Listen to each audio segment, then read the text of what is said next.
கர்த்தருக்கு ஸ்தோத்திரம். இன்றைய வசனம் 34 சங்கீதம் 5 வசனம். அவர்கள் முகங்கள் வெட்கப்படவில்லை. 34 சங்கீதம் 5 வசனம். அவர்கள் முகங்கள் வெட்கப்படவில்லை. இன்னைக்கு ஏசப்பா உங்ககிட்ட சொல்கிற ஒரு காரியம் என்ன தெரியுமா? நீங்கள் வெட்கப்பட்டு போக மாட்டீங்கன்னு சொல்கிறாரு. ஆமேன். உங்கள் முகம் வெட்கப்பட்டு போகாதுன்னு சொல்கிறாரு. விசுவாசிக்கிறீங்களா? உங்களை பார்த்தா சொல்கிறாரு, எக்ஸாம் நினைத்து பயப்படுறீங்களே, இன்னைக்கு கூட எக்ஸாம் ஸ்டார்ட் ஆகுது.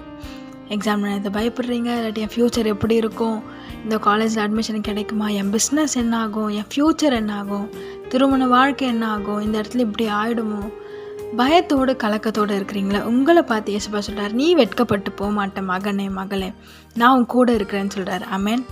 உனக்கு ஜெயத்தை தந்து உன்னை ஆசீர்வதிப்பேன்னு சொல்கிறாரு. உன்னை உயர்த்தி சாட்சியாக நிறுத்துவேன்னு சொல்கிறாரு.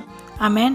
உங்களை பார்த்து தான் சொல்கிறாரு, கலங்கி போய் பயந்து போய் என்ன ஆகுமோ, என்ன நடக்குமோ, என்னால் முடியுமா அப்படின்னு கேள்வியோடலாம் இருக்கிறீங்களே, ஏசப்பா சொல்கிறார், நான் உன் கூட இருந்து உன்னை நடத்துவேன், உன்னை விட்டு விலகுவதும் இல்லை, உன்னை கைவிடுவதும் இல்லைன்னு சொன்னார். அப்படி தான் உன்னை நடத்தி வராரு. இனிமேலும் அப்படி தான் நடத்துவார். உன்னை விட்டு போக மாட்டார். நீங்கள் வெட்கப்பட்டு போவதில்லை.